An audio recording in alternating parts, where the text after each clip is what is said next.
আচ্ছা, আপনারা সকলেই জানেন আজকে শহীদ শরীফ ওসমান হাদি হত্যাকাণ্ডের যে চার্জশিট গঠিত হয়েছে সেটার একটা পর্যালোচনা শুনানি ছিল। এর আগে গত 12 তারিখে তার প্রথম শুনানি ছিল এবং এজাহারকারীর পক্ষে রাষ্ট্রকে সহায়তা করবার জন্য আইনজীবীরা রাষ্ট্রের কাছে 2 দিন সময় চেয়েছিল, যার পরিপ্রেক্ষিতে আজকে এই চার্জশিটটির পর্যালোচনা শুনানি হয়েছে এবং সেখানে আইনজীবীদের পক্ষ থেকে আপনার নারাজি দেয়া হয়েছে। মানে তারা যেই তদন্ত প্রতিবেদন দাখিল করেছে কোর্টে, আইনজীবীদের মাধ্যমে ইনকিলাব মঞ্চ এবং তার পক্ষ থেকে এই ব্যাপারটাতে নারাজি দেয়া হয়েছে। তো আপনাদেরকে নারাজি দেওয়ার পূর্বে বেশ কিছু ঘটনার সিকোয়েন্স বলতে চাই, যাতে আপনারা পুরো ঘটনাকে একটা জায়গায় নিয়ে আসতে পারেন। প্রথমত, শহীদ শরীফ ওসমান হাদি উনি গত বছর 28শে ডিসেম্বর 2024 উনি শাহবাগ থানায় একটা জিডি করেছিলেন। সেই জিডিতে উনি উল্লেখ করেছিলেন যে উনি জীবনের নিরাপত্তাহীনতায় ভুগছেন এবং দেশি বিদেশি বিভিন্ন নাম্বার দিয়ে তাকে হত্যার হুমকি দেওয়া হচ্ছে। ওসমান হাদি হত্যার পরে আমরা ইনকিলাব মঞ্চের টিম শাহবাগ থানায় যোগাযোগ করেছিলাম জিডির ব্যাপারে। শাহবাগ থানা প্রথমে অস্বীকার করেছে যে শহীদ ওসমান হাদি শাহবাগ থানায় কোনো জিডি করে নাই। এরপরে আমরা বলেছি যে আমরা স্পষ্ট মনে আছে, কারণ ওসমান হাদির সাথে আমি এবং জুমা সেই জিডি করতে গিয়েছিলাম। আমাদের মাসের নামটা মনে ছিল যে আমরা ডিসেম্বর মাসে এই জিডিটা করেছি। তো আমরা স্পেসিফিক ভাবে তাকে বলেছিলাম যে ডিসেম্বর মাসে আমাদের জিডিটা হয়েছে। তারা পুরো ডিসেম্বর মাস খুঁজেও কোনো জিডি পায় নাই। তো আল্লাহর অসীম রহমত যে আমাদের কাছে জিডির একটা কপি সংরক্ষণ করা ছিল। যখন আমরা এই জিডির কপি তাদের কাছে দেই, তখন তারা জিডির ব্যাপারে স্বীকার করে যে শাহবাগ থানায় একটা জিডি করা হয়েছে। মানে এই ব্যাপারটাকে একটু চিন্তা করেন যে শাহবাগ থানায় একজন শহীদ একটা জিডি করেছিলেন, মৃত্যুর পর তার দায় এড়ানোর জন্য তারা এই ব্যাপারটাকে অস্বীকার করে। এবং এই জিডিতে আমাদের ভেতরের একজন ভাই, তার একটা নাম্বার ঢুকে গেছিল ভুলক্রমে এই জিডিতে। বিগত 1 বছর ধরে সে সেই নাম্বারটা ব্যবহার করছে ইনকোয়ারির জন্য। আজ পর্যন্ত শাহবাগ থানা থেকে ওই নাম্বারে একটা ফোন দেয়া হয় নাই।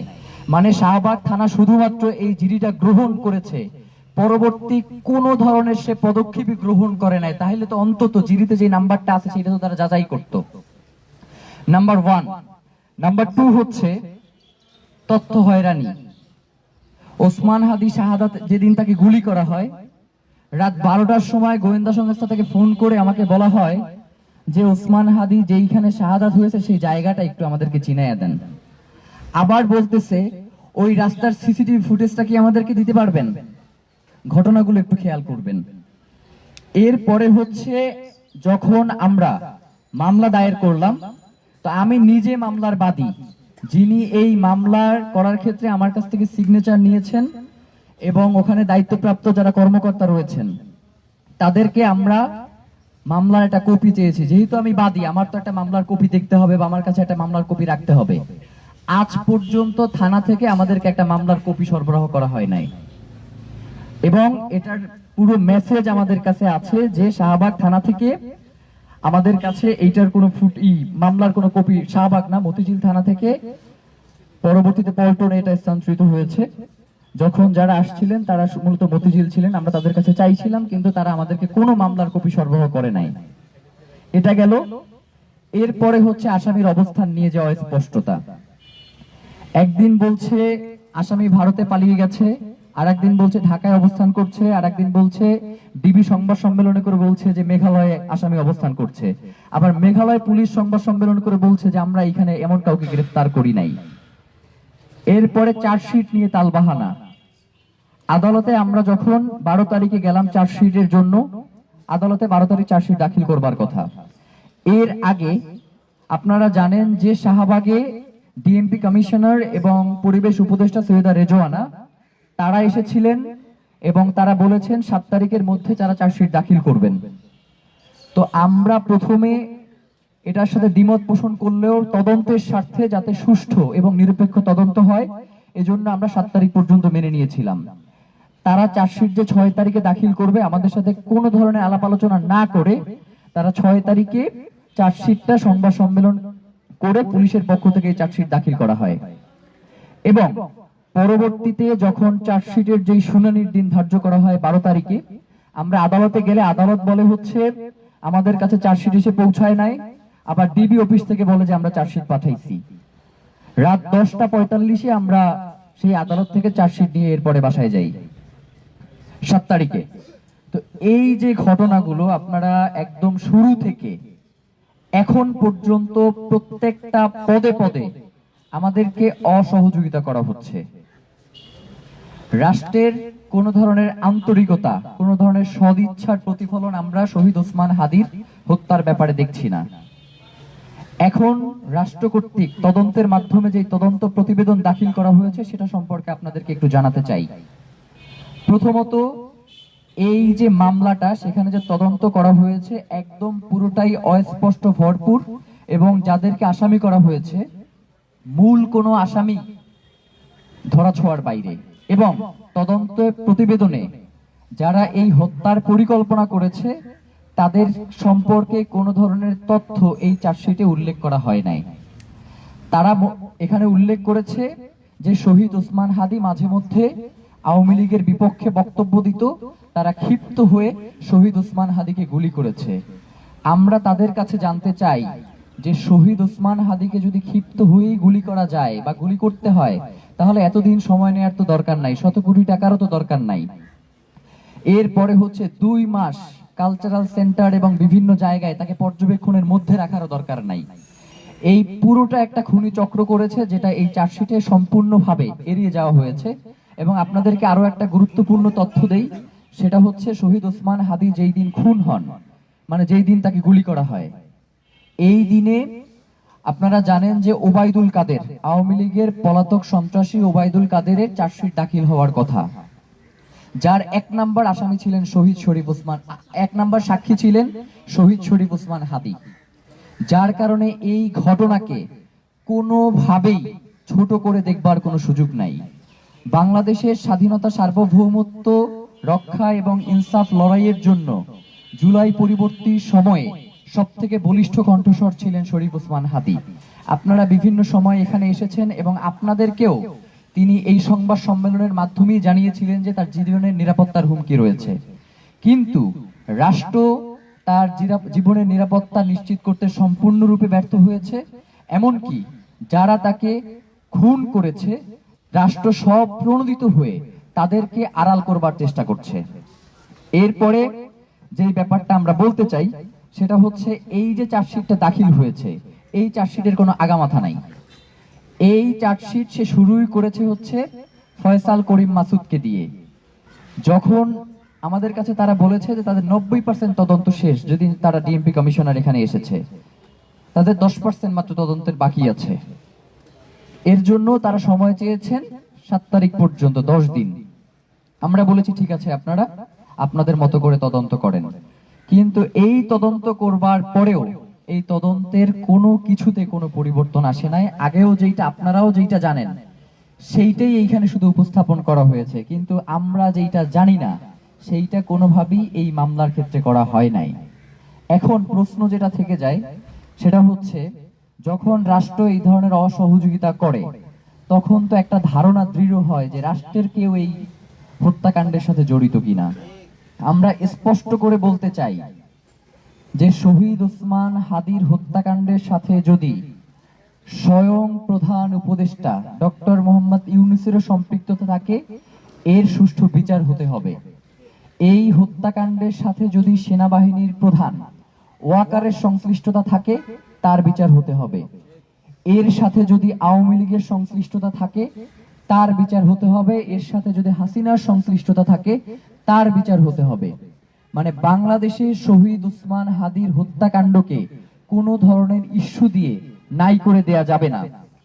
এরপরে আরেকটা জিনিস যেটা, সেটা আপনারা জানেন যে ডিবির পক্ষ থেকেই জানানো হয়েছে যে শহীদ ওসমান হাদিকে হত্যা করবার জন্য 12 তারিখেই ওইখানে 5টা টিম ছিল, যারা একজন মিস করলে আরেকজন এই শুটটা করত।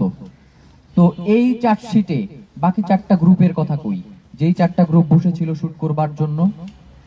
5 তারিখে তারা বলেছে যে সেন্টারেও তারা হচ্ছে গুলির অ্যাটেম্প নিয়েছে, কিন্তু তারা সেটাতে সক্ষম হয় না। 21 জনের একটা টিম এই মিশনে গিয়েছিল। তাহলে সেই 21 জনের যে মিশনের যে টিমটা গিয়েছিল তারা কোথায়? তারা চার্জশিটের ভিতরে নাই কেন? এখন আমাদের যেইটা আসলে কথা, সেটা হচ্ছে শহীদ ওসমান হাদি আমাদের মতো কোনো সাধারণ, অবশ্যই একজন সাধারণ জনগণ, কিন্তু ব্যক্তি বিশেষে অনেক সময় তিনি রাষ্ট্রের অনেক গুরুত্বপূর্ণ জায়গায় চলে যান। যেমন বাংলাদেশের নাগরিক হিসেবে খালেদা জিয়াও সাধারণ নাগরিক, অন্যান্য যারাও রয়েছেন তারাও সাধারণ নাগরিক, কিন্তু ব্যক্তি অনেক সময় গুরুত্বপূর্ণ স্থানে চলে যান।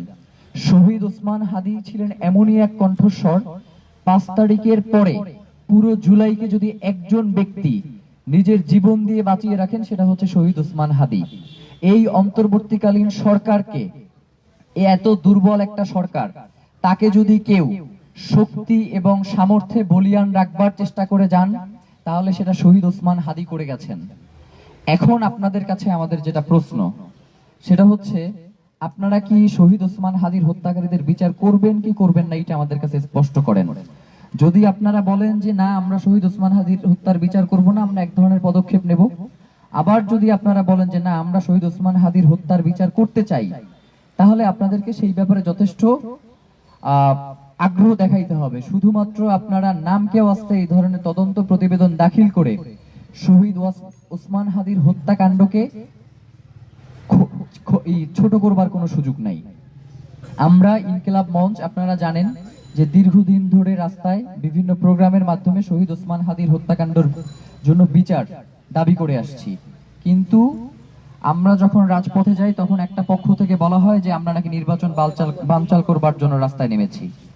আবার যখন আমরা হচ্ছে নির্বাচনের কথা চিন্তা করে আমাদের শান্তিপূর্ণ কর্মসূচি চালাই, তখন আবার বলা হয় যে এরা কোনো এজেন্সির কর্মসূচি বাস্তবায়ন করছে কিনা। তা আমরা আপনাদেরকে স্পষ্ট করে বলে যাই যে শহীদ ওসমান হাদির হত্যাকাণ্ডের যদি বাংলাদেশে বিচার না হয়, তাহলে আগামীর দিনে বাংলাদেশে অনেক কিছুই হবে না। আগামীর দিনে বাংলাদেশে কখনোই সূর্য সন্তান তৈরি হবে না যারা বাংলাদেশের স্বাধীনতা সার্বভৌমত্বের পক্ষে দাঁড়াবে, যারা ইনসাফের লড়াইয়ের জন্য রাজপথে নিজের জীবন দিয়ে দিবে। আমাদের বলতে অনেক কষ্ট হয়, রাজনৈতিক দলগুলোর সাথে আমরা যোগাযোগ করবার চেষ্টা করেছি। আপনাদেরকে শাহবাগে বলেছি না যে আমরা রাজনৈতিক দলগুলোর সাথে যোগাযোগ করব? রাজনৈতিক দলগুলোর কাছে গেলে মাথায় হাত দিয়ে দোয়া কইরা দেয়, মানে এই দোয়াটাই একমাত্র তাদের অবলম্বন। এর বাইরে তাদের মনে হয় যেন তারা খুব অসহায়, তাদের করবার কিছু নাই। এবং আমরা এমনও বড় বড় রাজনৈতিক দল আছে যাদের সাথে দেখা করবার চেষ্টা করেছি, তারা আমাদের সাথে দেখাটা পর্যন্ত করে নাই শহীদ ওসমান হাদির হত্যার বিচারের দাবিতে। আবার উল্টোক্ষণে আবার তারা দেখে যে শহীদ ওসমান হাদিকে নিয়ে তাদের আবেগঘন পোস্ট এবং বিভিন্ন ধরনের কর্মসূচি, ভিডিওগ্রাফি, অনেক কিছু তারা করে বেড়াচ্ছেন। তো এই যে দ্বিচারিতা, এইটাকে আমরা ঘৃণা ভরে প্রত্যাখ্যান করলাম। এবং শহীদ ওসমান হাদির পরিবার এবং ইনকিলাব মঞ্চ, তারা শহীদ ওসমান হাদির হত্যার বিচার নিশ্চিত না হওয়া পর্যন্ত তারা এই রাজপথ ছেড়ে যাবে না। এটা আপনাদের মাধ্যমে আমরা পুরো বাংলাদেশকে নিশ্চিত করলাম। এখন কথা হচ্ছে আর একটা জিনিস, মামলার যেটা স্পষ্ট করা জরুরি, কারণ মামলার বিষয়গুলো স্পষ্ট না হলে বিভ্রান্তি তৈরি হয়। তারা এখানে কবির যে আছেন মামলার একজন আসামি, যিনি খুনির সাথে সরাসরি সেন্টারে গিয়েছেন, 5 তারিখে দুদকের সামনে গিয়েছেন, কিন্তু তাকে শুধুমাত্র খুনের অংশ হিসেবে এই মামলায় দেখানো হয়েছে, তাকে প্ল্যানের কোনো অংশ হিসেবে এই মামলায় তাকে পোট্রে করা হয় নাই। আবার এই যে ফিলিপ, যার কথা বলা হচ্ছে যে তাকে পালাতে সহযোগিতা করেছে, ফিলিপের তো 2 জন সহযোগী থেকে আপনারা জানেন যে গ্রেফতার করেছে। তাহলে এই 2 জন সহযোগীর মাধ্যমে এখন পর্যন্ত কেন নিশ্চিত হওয়া গেল না যে শহীদ ওসমান হাদির হত্যাকারীর আসলে কোথায় রয়েছে? সর্ষের মধ্যেই যদি ভূত থাকে তাহলে তো আসলে বলবার কিছু থাকে না। ঘরের লোকে, ওই যে বলে না যে ঘরের ইন্দুরে যদি বান কাটে, তাইলে সেই বান কিভাবে আমি রক্ষা করব? কথা ওই একটাই, সেটা হচ্ছে আমরা স্পষ্ট করে বলতে চাই, শহীদ ওসমান হাদির সাথে যদি রাষ্ট্র জড়িত থাকে তার বিচার এই বাংলাদেশে হইতে হবে, এবং এইটা আমরা করে ছাড়বো আমাদের জীবন থাকা পর্যন্ত। শহীদ ওসমান হাদির হত্যাকাণ্ডের সাথে যদি গোয়েন্দা সংস্থার কোনো সূত্রপাত থেকে থাকে, এর বিচার হইতে হবে। কারণ আপনারা জানেন যে শহীদ ওসমান হাদি এই গুম কমিশন এবং পিলখানা কমিশনের ব্যাপারে তিনি প্রচন্ড একজন শক্তিশালী ভূমিকা পালন করেছেন এটার, যাতে এই কমিশনের রিপোর্টটা প্রকাশিত হয় এবং হয়তো আগামী 2-1 দিনের মধ্যেই গুম কমিশন, পিলখানা কমিশনে শহীদ ওসমান হাদি এবং গুম কমিশনে শহীদ ওসমান হাদি কিভাবে তাদেরকে সহযোগিতা করেছে এটা নিয়েও তারা একটা তাদের পক্ষ থেকেও বিবৃতি দিবে। তো এই যে একজন মানুষ পুরো বাংলাদেশের স্বাধীনতা, সার্বভৌমত্ব এবং ইনসাফ রক্ষার জন্য তার জীবনটা বিলিয়ে দিয়ে গেছেন, তিনি তো আমাদের কাছে শুধু একটা দাবি করে গিয়েছেন যে আমাকে ভাইয়েরা যদি মেরেও ফেলা হয় আপনারা দয়া করে এর বিচারটা কইরেন। তো আমাদেরকে যে এইভাবে অসহায় করে রাখা হচ্ছে, প্রত্যেকটা জায়গায় আমাদেরকে কোনো কথাই শোনা হচ্ছে না এবং জাস্ট একটা আশ্বাসের বাণীর বাইরে রাষ্ট্রের কোনো পদক্ষেপ আমরা দেখছি না। একটা কথা বলি যে যেই ইসি শহীদ ওসমান হাদিকে বিচ্ছিন্ন ঘটনা হিসেবে উল্লেখ করে, সেই ইসির অধীনে রাজনৈতিক দলগুলো নির্বাচনে যেতে পারে, কিন্তু বাংলাদেশের নাগরিক হিসেবে এই ইসিকে অপসারণ যদি না করা হয়, একজন নাগরিকের জায়গা থেকে হয়তো আমরা এই ইলেকশনের বিরুদ্ধে, মানে এই ইসির বিরুদ্ধে আমরা দাঁড়াবো, ইলেকশনের বিরুদ্ধে না, এই ইসির বিরুদ্ধে আমরা রাজপথে আমাদের অবস্থান গ্রহণ করবো ইনশাআল্লাহ। আর একটা জিনিস যেটা, সেটা হচ্ছে ইদানিং আপনারা সোশ্যাল মিডিয়াতে অনেকভাবেই লক্ষ্য করছেন যে আমি একটু এগুলো আপনাদেরকে দেখাতেও চাই, যে আমরা পোস্ট দেই একভাবে, আপনারা পোস্টে করবার চেষ্টা করেন একভাবে। ভাই, শহীদ ওসমান হাদি একটা কথা বলে গেছেন যে আপনি অনেক যোগ্যতা সম্পন্ন কিন্তু আপনার ভিতরে নৈতিকতা নাই, এইটার কোনো মূল্য নাই। সাংবাদিক ভাইয়েরা যারা আছেন, এই শহীদ ওসমান হাদির বার্তা তো আপনাদের মাধ্যমেই আজকে পুরো বাংলাদেশের জনগণের কাছে পৌঁছাইছে না? আপনারা পৌঁছে দিচ্ছেন না? সেই আপনারা যদি সামান্য ভিউয়ের আশায়, সামান্য টিআরপির জন্য আপনারা যদি এই ধরনের ফটোকার্ড বানান বা এই ধরনের মিসলিডিং ভিডিওগুলো মানুষের কাছে পৌঁছান, তাহলে বলেন আমরা আসলে কোন নতুন বাংলাদেশের স্বপ্ন দেখে সামনে আগাবো? আপনারা কি লিখলেন গতকালকে? আমাদের শহীদ ওসমান হাদির ওয়াইফ, তিনি একটা দীর্ঘ পোস্ট দিলেন, আপনারা একটা ফটোকার্ড বানালেন, সেখানে লিখলেন যে ইনকিলাব মঞ্চ কি শহীদ ওসমান হাদির বিচার চায় না, শহীদ ওসমান হাদির বিচার কি আদৌ হবে না? এটার ব্যাখ্যাও তো তিনি নিচে একটা দিয়েছেন। অনেক পত্রিকা, অন্যান্য পত্রিকা ফটোকার্ডের নিচে হচ্ছে ব্যাখ্যাটা দেয়, কিছু কিছু পত্রিকা এই ব্যাখ্যাটা পর্যন্ত দেওয়ার প্রয়োজন মনে করেন নাই। মানে ওসমান হাদি তো হত্যা হয়েছেই, এখন আপনারাও কি চেষ্টা করতেছেন কিনা ইনকিলাব মঞ্চে আমরা যারা এই আন্দোলনটা টিকিয়ে রাখবার চেষ্টা করছি, আমাদেরকেও যাতে হত্যা করা হয়, আমাদেরকেও যাতে এর সাথে সম্পৃক্ত করা হয়, আপনারা কি এই ধরনের পরিকল্পনা করছেন কিনা আমাদেরকে সেটা দয়া করে পরিষ্কার জানাবেন। আর আরেকটা কথা আপনাদের মাধ্যমে জানাই, আমরা বিভিন্ন ভাবে খেয়াল করেছি যে ইনকিলাব মঞ্চের নাম নিয়ে বিভিন্ন ধরনের প্রোপাগান্ডা ছড়ানো হচ্ছে। আমরা সেদিনকে শাহবাগে দেখেছি, জুলাই মিনারের পাদদেশে বসে তারা বলছে যে তারা প্রথম আলো পত্রিকার যে কার্যালয় সেটা ভেঙে দিয়ে তারা সেখানে আমার দেশ করবে এবং তাদের এই জন্য 100 কোটি টাকা দরকার, এটা জনগণের কাছে চাইতেছে। এবং সে বলতেছে ইনকিলাব মঞ্চের কর্মী, ভাই আমরা এই যেখানে যারা বসে আছে আপনাদের সামনে তো 1 না 1.5 বছর ধরে কন্টিনিউয়াসলি বসতেছি, তো আপনি কেন তাদেরকে এই প্রশ্নটা করেন না যে ভাই আমরা তো কোনোদিন আপনাকে ইনকিলাব মঞ্চের কোনো প্রোগ্রামে দেখি নাই, তাহলে আপনি কোথা থেকে আসলেন আমরা একটু জানতে চাই।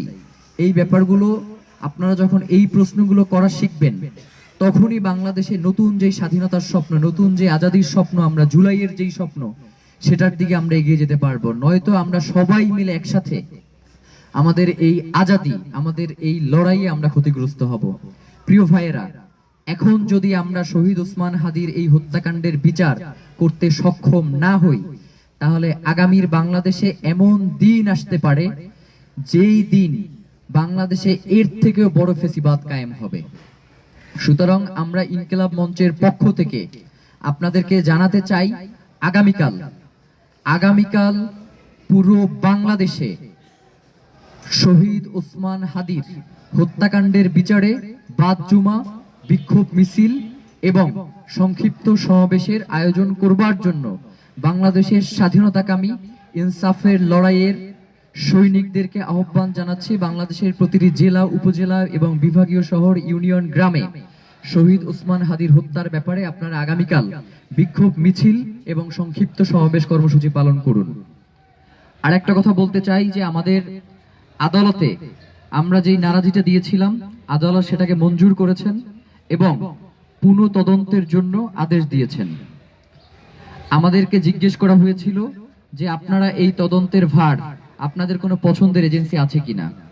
আমরা রাষ্ট্রকে স্পষ্ট বলে দিয়েছি যে এইটা মানে মেয়ে দেখার কাজ না, যে আমার পছন্দ হইল কি পছন্দ হইল না। শহীদ ওসমান হাদির হত্যাকারীদের বিচার নিশ্চিত করা রাষ্ট্রের দায়িত্ব।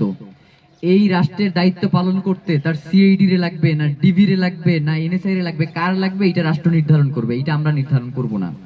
কিন্তু রাষ্ট্র যদি মনে করে যে বাংলাদেশের গোয়েন্দা সংস্থা এই তদন্ত করতে তারা ব্যর্থ, তাহলে প্রয়োজনে আন্তর্জাতিক যে সকল পেশাদার এবং নির্ভরযোগ্য গোয়েন্দা সংস্থা রয়েছে, এফবিআই, স্কটল্যান্ড ইয়ার্ড, এমআইটির মতো যারা পেশাজীবী এবং নির্ভরযোগ্য, তাদেরকে চাইলে রাষ্ট্র এই তদন্তের স্বার্থে তাদেরকে এই সুযোগটা করে দিতে পারে। এবং পাশাপাশি আমাদের ইনকিলাব মঞ্চের পক্ষ থেকে আপনাদেরকে জানাতে চাই যে শহীদ ওসমান হাদি তিনি শুধুমাত্র ইনকিলাব মঞ্চের ছিলেন না, তিনি ছিলেন বাংলাদেশের 18 কোটি মানুষের। সুতরাং এই 18 কোটি মানুষের কাছে আমরা উদারত আহ্বান জানাই যে শহীদ ওসমান হাদির হত্যার বিচারের জন্য ইনকিলাব মঞ্চের ব্যানার দরকার নাই। ইনকিলাব ব্যানারের বাইরেও আপনাদের যার যার যেই সামর্থ্য রয়েছে সাধ্য অনুযায়ী প্রয়োজনে আপনারা নিজ নিজ এলাকার নামে আপনারা সংগঠন গড়ে তুলুন এবং শহীদ ওসমান হাদির হত্যার ব্যাপারে আপনাদের সর্বোচ্চ ভূমিকা যেটা রাখবার সেটা আপনারা ইনশাআল্লাহ রাখবেন। আর হচ্ছে শহীদ ওসমান হাদির পরিবারের পক্ষ থেকে বলা হয়েছে যে শহীদ ওসমান হাদির পরিবারের রাষ্ট্রের পক্ষ থেকে তাদের কোনো ধরনের সহযোগিতার কোনো প্রয়োজন নাই। কিন্তু একজন নাগরিক হিসেবে আমরা মনে করি ইনকিলাব মঞ্চ, যেহেতু আমরা তার রক্তের সাথে সম্পর্কিত না, আমরা তার এই আন্দোলনের সাথে সম্পর্কিত, সেই জায়গা থেকেই আমরা মনে করি যে যেই রাষ্ট্র শহীদ ওসমান হাদিকে রক্ষা করতে সক্ষম হয় না, তার উচিত তার সন্তান এবং তার স্ত্রী, তার পরিজনদেরকে রক্ষার দায়িত্ব গ্রহণ করা। এইটা আমাদেরকে অ্যাপ্লিকেশন করে যদি করতে হয়, এর থেকে বাংলাদেশের জনগণের জন্য আর কোনো লজ্জা নাই। মানে আমাদেরকে বলা হয় যে শহীদ ওসমান হাদির এই যে তার পরিবারের দেখভালের জন্য আপনার রাষ্ট্রের কাছে আবেদন করেন। শহীদ ওসমান হাদি তার নিরাপত্তার জন্য আবেদন করছিল, আপনারা সেই ক্ষেত্রে কি ভূমিকা পালন করছেন? আপনারা তো কয়দিন পরে এই আবেদন মিডিয়ার কাছে দিবেন এবং মিডিয়া বলবে যে শহীদ ওসমান হাদির পরিবার আমাদের কাছে এইটা প্রার্থনা করছে। মানে শুধু শহীদ ওসমান হাদির হত্যা কইরাই আপনাদের আশা মেটে নাই। আপনারা শহীদ ওসমান হাদির পরিবার এবং ইনকিলাব মঞ্চকে কিভাবে নিচে নামাবেন এই চিন্তায় আপনারা যেন সব সময় মগ্ন থাকেন।